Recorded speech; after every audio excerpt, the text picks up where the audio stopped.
Did you ever feel like what you learned in law school didn't prepare you for the world of running a law practice? Law school didn't teach us how to start our practices the right way so that we could scale them into a thriving business. We didn't learn how to make sure that our businesses would meet our financial goals and provide the type of lifestyle we deserve.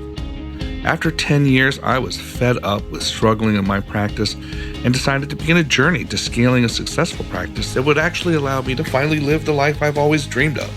I invite you to listen in on the conversations I'm having with some of the most successful solo and small firm practitioners, along with leading business entrepreneurs, and share how I am implementing what I am learning, all with the goal of helping you take control of your practice and your life. This is The Law Entrepreneur.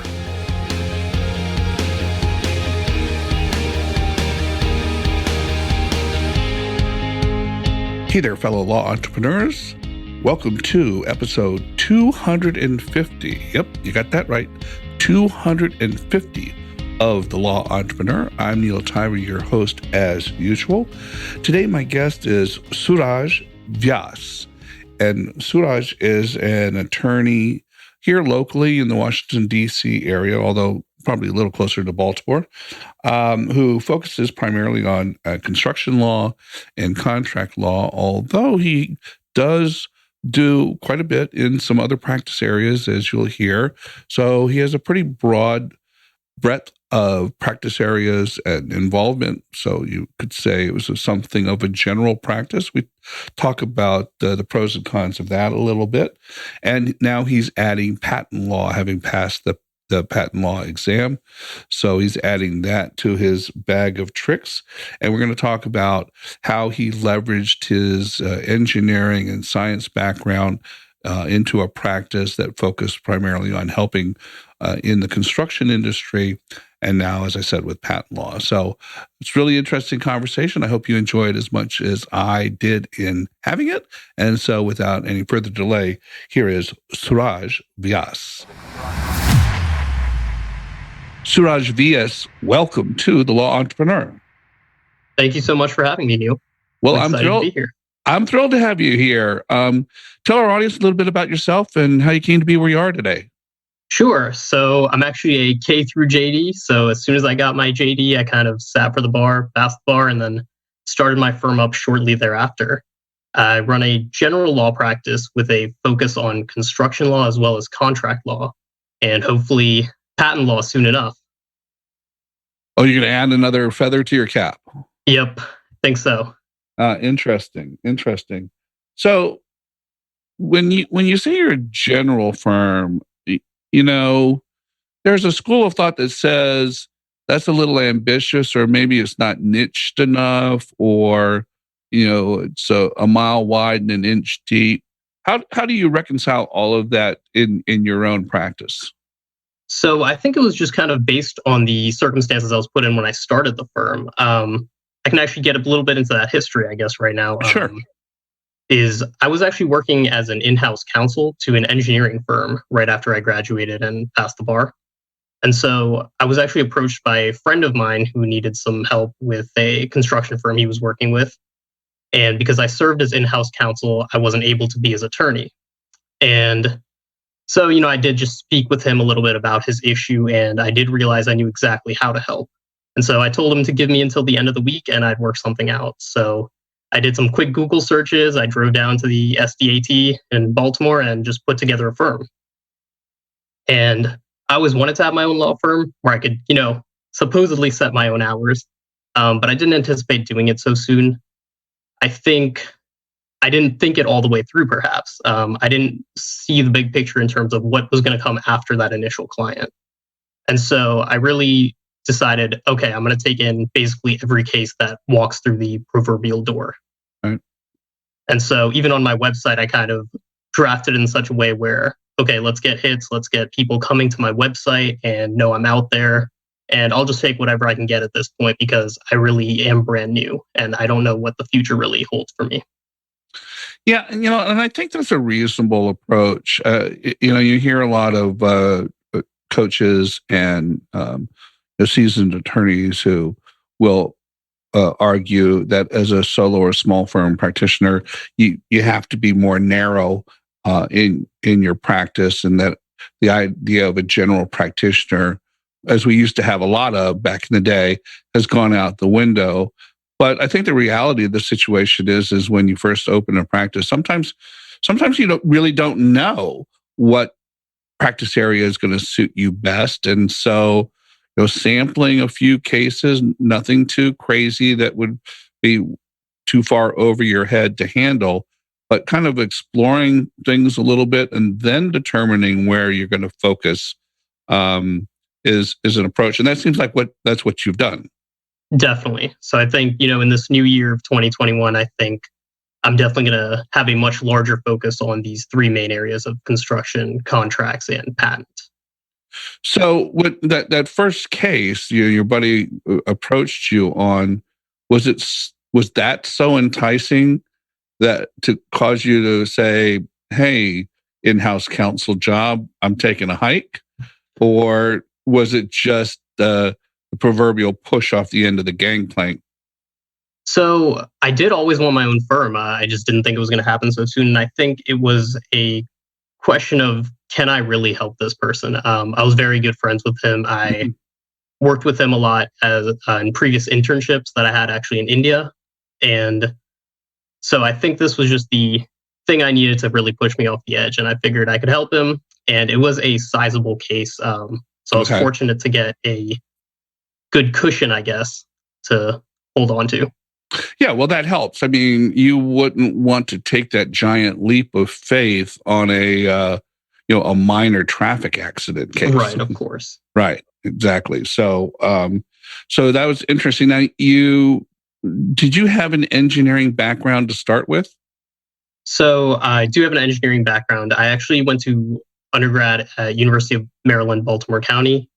I started off in their engineering program and actually quickly realized I wanted to move into their interdisciplinary studies program. I found that a mix of engineering and law was something I was more looking for at the time. When I was interning at engineering firms, just over summers growing up, I realized that the law was considered in essentially each and every meeting that these contractors or managers or engineers were having. It really became a question of, can we do this? Is this legal? What sort of trouble are we going to get into? And so they're really intertwined. And so I found that in college, I wanted to come at law and engineering together. And so what happened after that was got the degree in interdisciplinary studies and worked at an engineering firm for a little bit. But what I noticed once I started the firm was that my engineering knowledge wasn't necessarily communicated to my clients perfectly. And so what I decided to do was sit for the Fundamentals of Engineering exam, just to kind of, I guess, prove to myself as well as potential clients that, yes, I am the real deal. I understand engineering just as well as I understand law. Interesting. Tell me a little bit about that exam and what goes into it. Sure. So the Fundamentals of Engineering exam is a board exam, and it just tests you on the fundamentals of engineering. Essentially, you're using different engineering formulas, whether it's things related to the mechanics of materials or things related to hydraulics or a number of other topics. You have different disciplines of engineering. And so I actually took the environmental engineering one. I have a background in environmental engineering as well as civil engineering. And so I figured I'd sit for the environmental one. It's a little bit easier, actually, and wanted to pass that to really put that credential on my site as well as on myself. Wow, that's fascinating. I had no idea that there was a certification level that you could do in that regard. Yep, definitely. So there's a couple different levels as well. The topmost is called a professional engineer. And, sure. They have their own code of ethics, own regulations they need to follow, and so on. Well, and right. And I think, that's kind of what I intuitively understood. But to know that there's a basics of engineering or fundamentals of engineering certification that you can get to enhance your, credentials, that's something new for me. I never knew that. Yep. And actually, so when I sat for the patent bar late 2020, one of the requirements is actually you need a degree in engineering, or if you don't have a formal degree that they recognize from their list, which I didn't because I ended up doing interdisciplinary studies, Another option was actually you could show them that you had an EIT certification, which you get upon passing the FE. And so that was kind of another thing pushing me to take that FE exam, because I did need to do it in order to sit for the patent bar. Interesting. And so tell me about how the adding, patent law will enhance your practice. Sure. So I've always been interested in the idea of patent law, even just growing up, and even in high school, I guess, when Shark Tank really took off on ABC. I was an avid watcher of that, still am. And, they're always talking about, we have these provisional patents, or we have a design patent on this, and so on. And I was like, man, I love all the inventions that are coming in through this show. And, what is a patent exactly? How does that work? What is it protecting? And then I did learn late in law school, I think, that, it's really advantageous to have an engineering degree, because it allows you to sit for the patent bar. And I kind of thought to myself, okay, well, I have that background in engineering. I didn't know that was kind of a cutoff field where you needed some sort of science background. And so it kind of just went hand in hand, and it felt like it was the right thing to do at the time. So I went for it, passed it, and hoping to start that up soon. Interesting. So once you pass the exam, I guess there's an admission ceremony before you can say you're a member of the patent bar?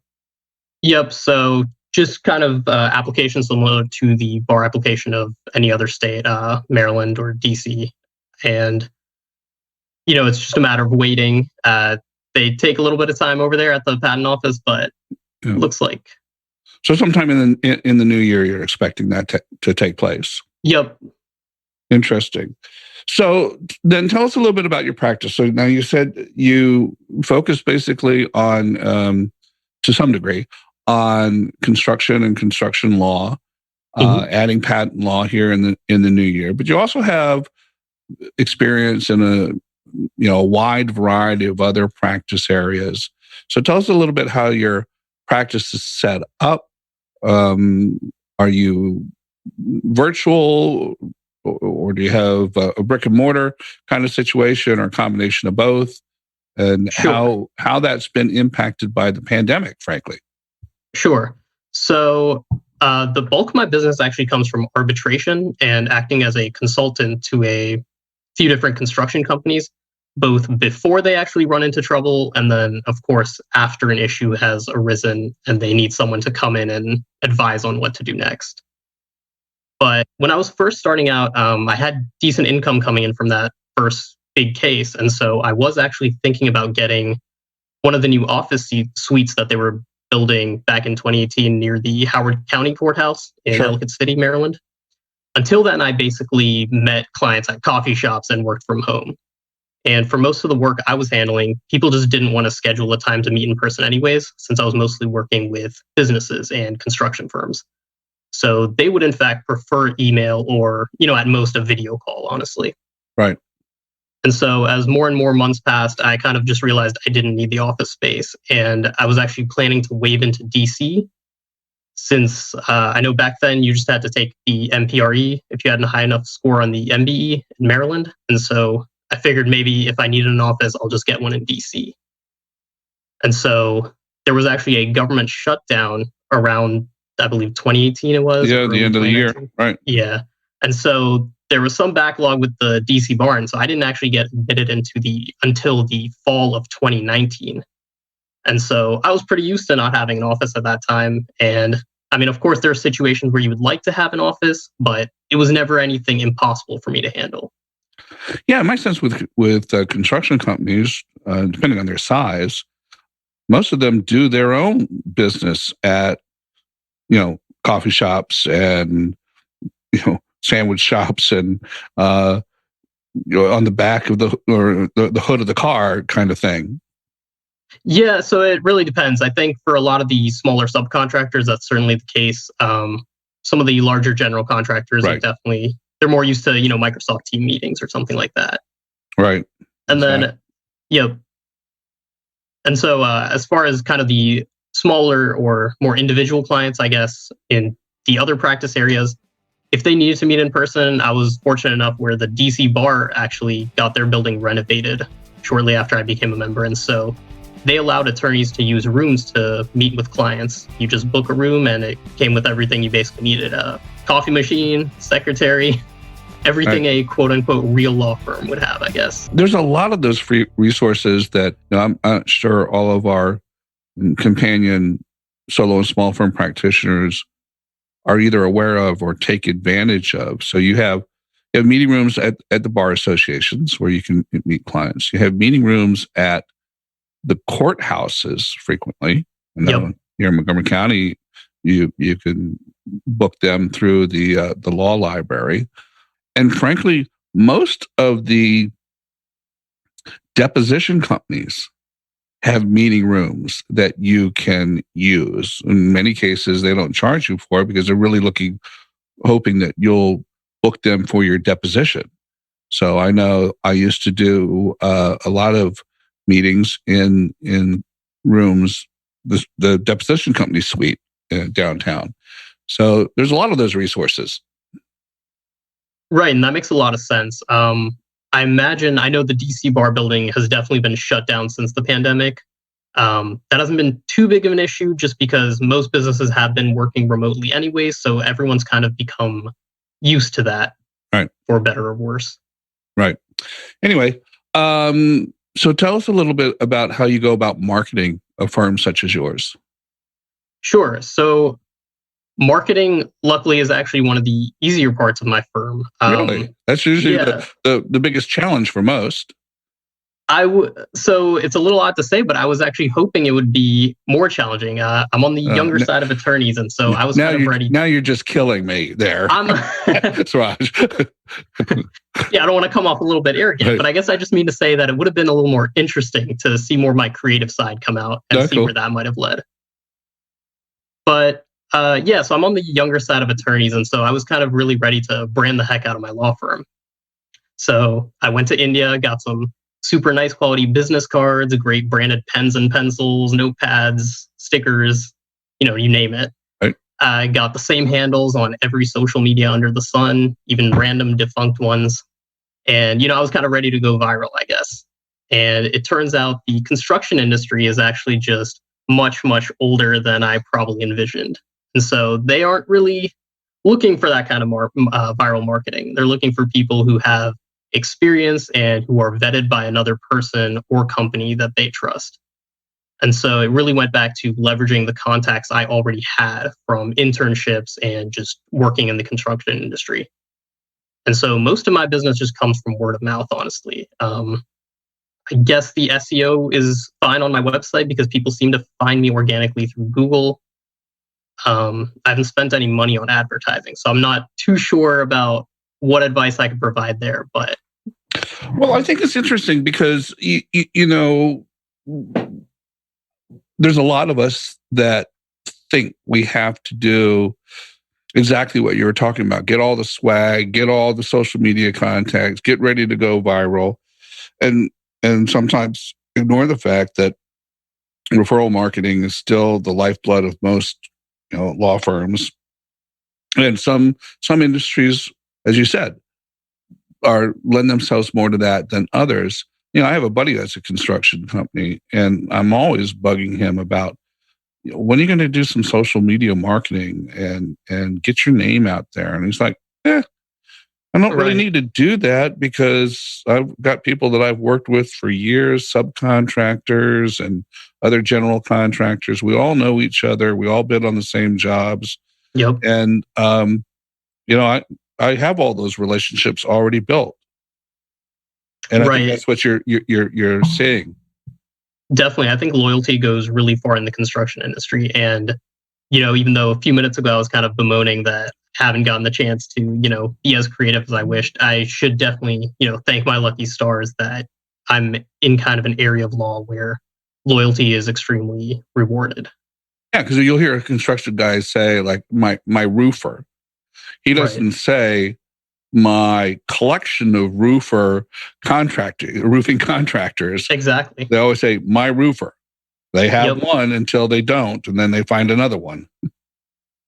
Definitely. And, I think it's something I just can't let go of though, because I did recently just order some bags from India with my brand on them. Howard County's no longer using plastic bags, so there's still part of me kind of ready to dive into, I guess, social media or that kind of marketing side with my business.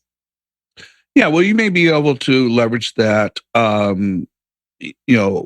If we get back to the point where we're having larger group gatherings, some of those that cater to the construction industry might be something you want to, be able to take a look at.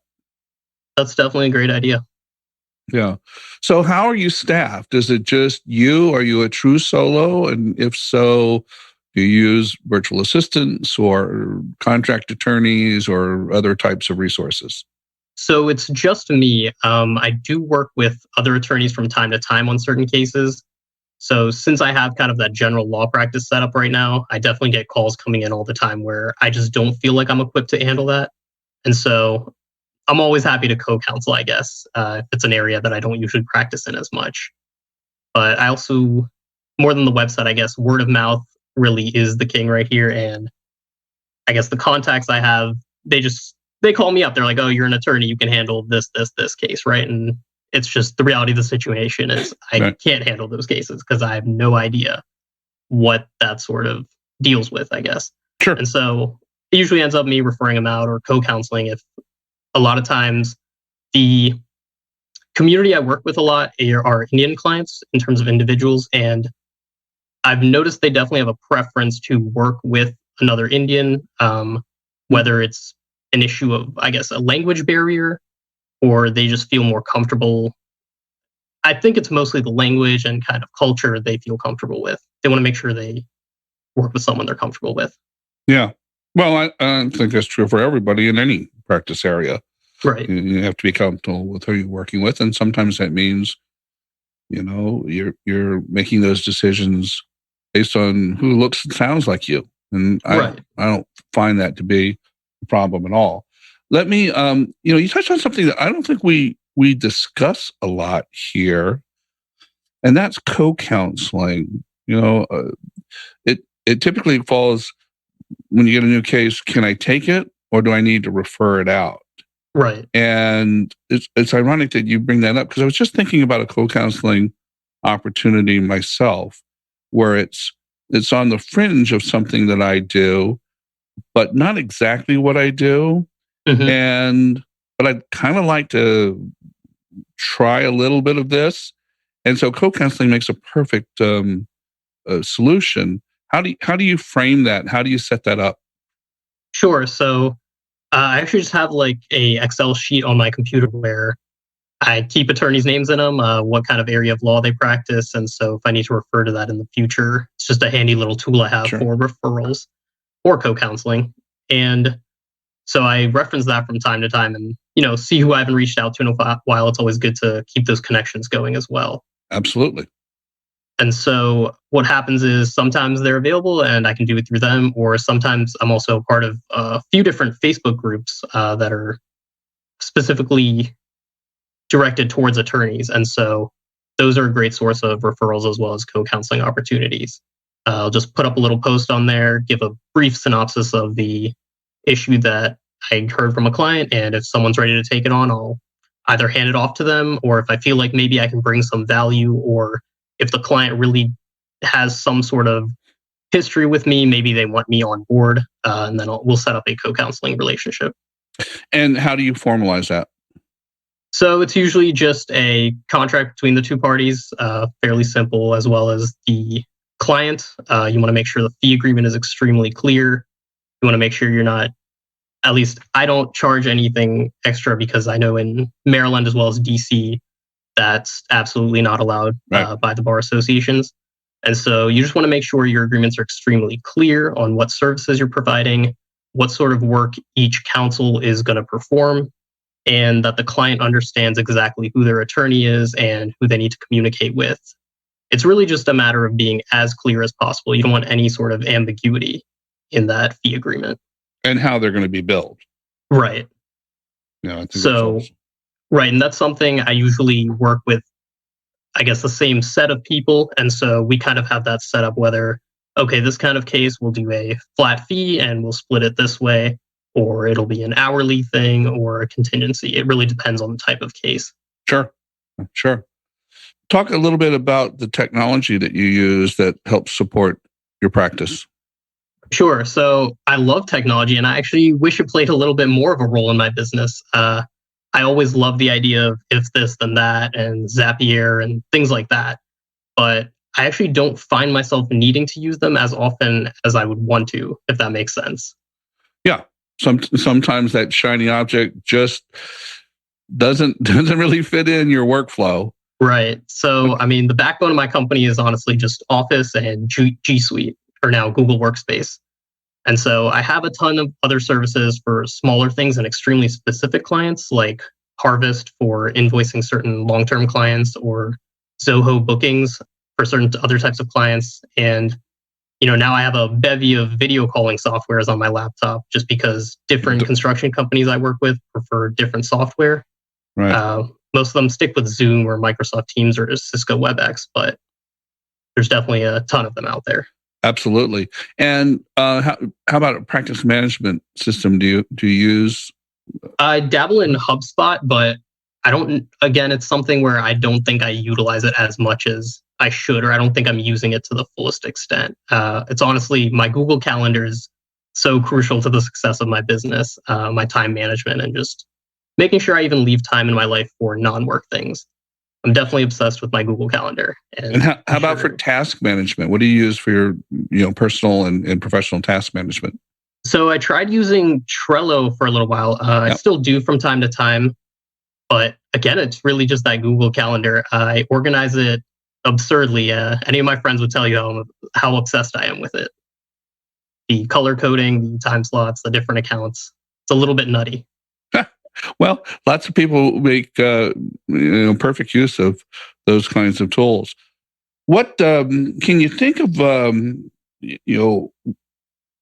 An event or a action that you took that was crucial to your success, and then maybe one that didn't turn out as well as you had hoped? Sure. So I think one of the things that worked out really well was just being open and honest with people and really connecting with them. I think networking is absolutely still the lifeblood of this business. And, as we just talked about, there's lots of fancy tools out there, lots of fancy SEO companies. But it's really just, who do you know? And do you actually connect with them on a real level besides, hey, here's my card, or hey, I'm just talking to you because I really want a referral in the future. It's, can you make that real human connection with someone?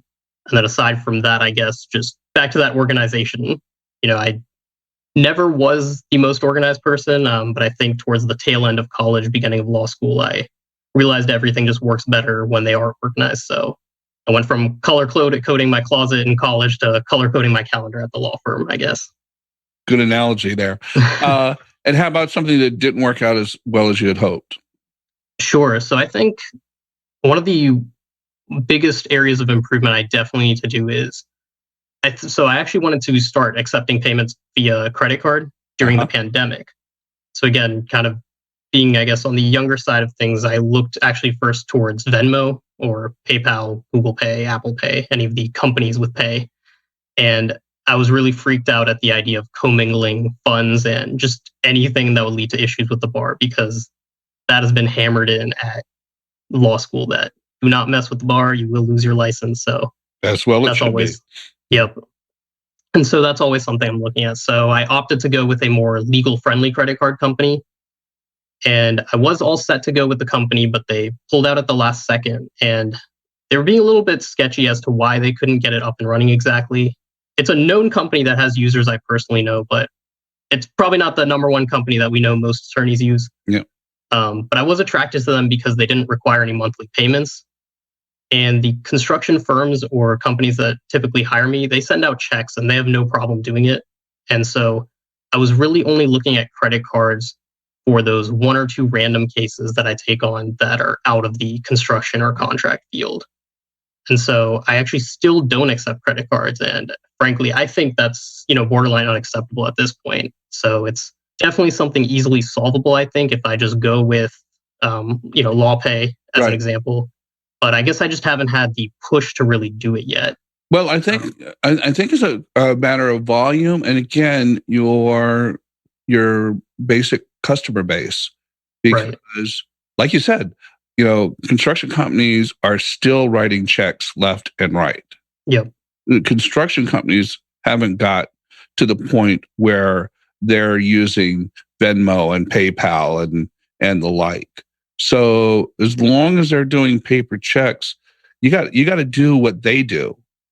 You have to be able to accept what they're writing, what they're doing. So I think that's fine. When there comes a time when you have enough people asking you about credit card processing, then you can make that decision. But until then, maybe it's premature. Right. I think that's definitely a good point. Maybe when this patent law branch kind of picks up, that might be the push I need. That may be different. Yeah, it may change the mix of the base such that it makes more sense to do that. And if that happens, I definitely would suggest LawPay. Right. I use them. They're endorsed by our bar, and you can't go wrong. There are some issues with LawPay, in terms of the cost for some, but to me, it's the cost of peace of mind. I know. Yeah, I think you're 100% correct. I think that's what it is. I know it's handled properly, and they've been guests on the show before, and I'm a client. I love them, but so if you get to that point, that would be my recommendation. Well, listen, Suraj, it's been great having a chance to meet you and chat with you. Tell our audience a little how they can reach out to you if they want to follow up, and particularly learn about how you're approaching construction law and the integration of the patent law practice. Sure thing, Neil. Thank you so much for having me. I really appreciate it. Big fan of the show. So this is definitely kind of a little dream come true, actually. That's very kind of you to say. But your audience can definitely find my firm at savlawfirm. That's SAV Law Firm on essentially any social media. Like I said, we're on everything: Facebook, Twitter, Instagram, Twitch, LinkedIn, Snapchat. You name it, we're probably there. If we're not, let me know so I can grab that branding before someone else scoops it up. All right, I'm going to look for you on TikTok, okay? And you can connect with me directly on LinkedIn or email me at svyas, that's SVYAS, at savlawfirm.com. Perfect. All right, Suraj, thank you so much for joining us today on Law Entrepreneur. I look forward to when this pandemic thing is over, maybe us getting together and and having a cup of coffee ourselves. Absolutely. I love that, Neil. Thanks. Thanks so much.